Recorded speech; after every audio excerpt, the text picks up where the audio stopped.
a infância dele com muito detalhe, como ele foi negligenciado pela família, como era ele na escola, que também...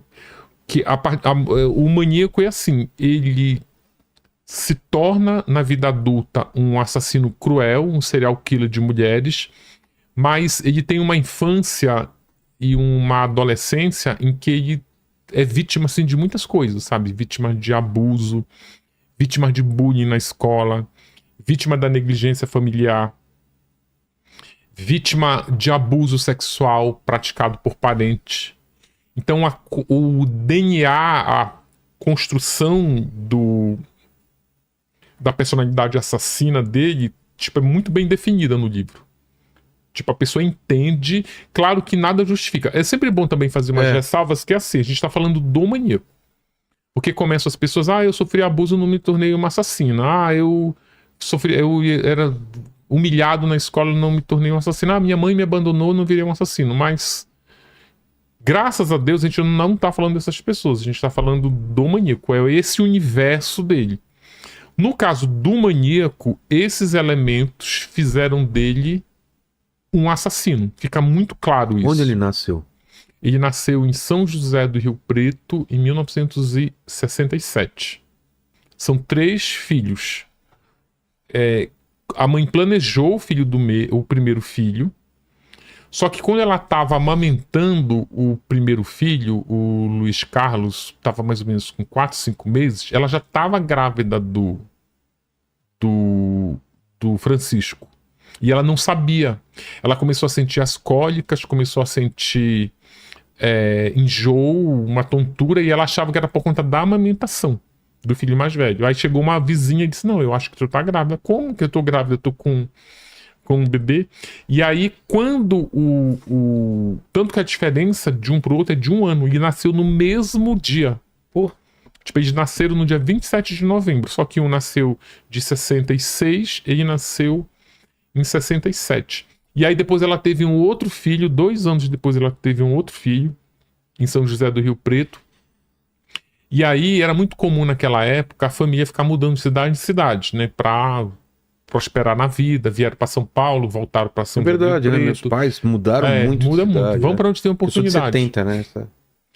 E aí, quando você tem 3 filhos e fica mudando de cidade, é mais complicado ainda. Aí o que a mãe fez, sem explicação nenhuma? Ela se mudou de São José do Rio Preto para São Paulo, levando o filho mais velho e o filho mais novo. E ela deixa o filho do meio, que é o Francisco, morando com a avó. Essa avó, vou dizer de antemão que a mãe nega, né? Mas o Francisco relata isso nos exames criminológicos dentro da penitenciária. Essa avó que a mãe deixa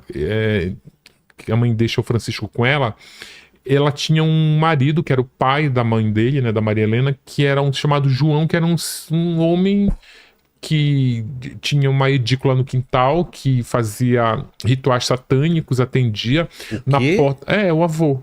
Ritual satânico. Ele tinha ele anunciava nos classificados e tinha até uma placa na porta da casa dele. Lembra daqueles anúncios de... Eu nem sei qual era o tipo de feiticeiro que fazia isso, mas tinha uns anúncios no classificado que era assim: destrua casais, elimina inimigos, traga o seu... Fecha o corpo, traga o seu amor de volta, não sei o que. Ele fazia esse tipo de atendimento. Sei. Quando o Francisco é deixado lá com 7 para 10 anos, já fica uns 3 anos lá, ele começa a auxiliar o avô nesse trabalho. Começava a auxiliar o avô nesse trabalho. E aí começa ali, tipo, esse avô fazia sacrifício de animais. Esse avô, ele foi acusado de 3 homicídios. Um deles foi a própria esposa, que ele tentou matar com um facão. Caramba. Tudo isso no ambiente onde ele foi criado, na parte da infância, deixado pelos pais. E aí também tem um outro detalhe. Ele teve... Ninguém sabe também por qual motivo a mãe levou no médico, mas ninguém conseguiu saber. Ele nasceu com sobrepeso, nasceu com dificuldade de falar, ele tinha um problema que ele trocava uns fonemas, e ele também demorou a andar. Pra ter uma ideia, o irmão mais novo dele, com 2 anos de diferença, andou e falou primeiro do que ele. Pô. E aí ele indo pra escola com esses problemas de... Ele tinha também um problema cognitivo, que também eles não conseguem explicar qual é, mas isso fica muito claro com o histórico escolar dele, porque ele repetiu de ano, repetiu 3 vezes a primeira série, porque ele não aprendia a ler nem fazer contas simples. Putz. Ele conseguia somar 2 mais 2. E aí a turma avançava e ele ficava. Quando ele começou a ter... Que tem um fenômeno na educação que chama distorção de idade-série. Se a criança repetir muito a mesma série, ela vai crescendo, ela não pode ficar numa mesma turma de crianças de outra faixa etária. Então... E aí faz o quê? Aí vai para uma turma especial, onde só tem os alunos com esse tipo de distorção. Na década de 70, não é repetente, é tripetente. O aluno já tá... Aluno que era para estar na 8ª série, tava ainda tentando aprender a ler e fazer conta. Na época, a gente está falando da década de 70 já, aonde estava o regime militar de vento em popa. E aonde se aplicava nas salas de aula, não sei se você pegou essa época, palmatória. Não.